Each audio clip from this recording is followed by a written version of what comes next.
Hi, I'm Ethan Makela.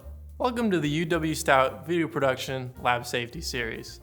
Today we're going to be talking about basic operation on the iKans and the Dracast lights.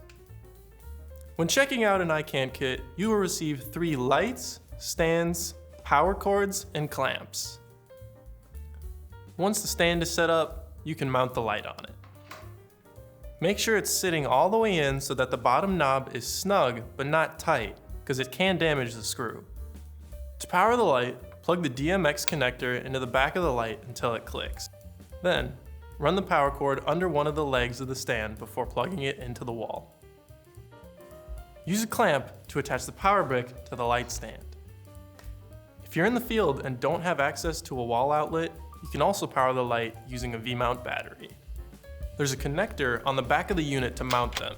Ask a lab assistant if you'd like to check one of these out. Now, you're ready to switch your unit on and light your scene.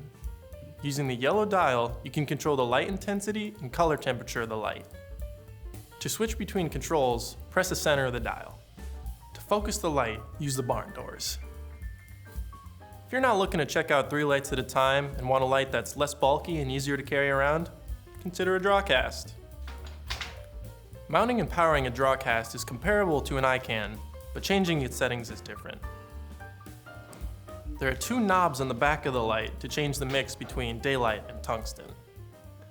The consistency and variability of the LED lights makes them perfect for video work. However, when you're doing photography, you'll almost always want the power of a strobe. Remember, whether you're using an iKan or a Dracast, the lights should be snug on their stands, the cords run under a leg, and the power bricks clamped to their stand before powering them on. Adjust the color with the knobs, and direct light with the barn doors. I'm Ethan Makela. Be careful.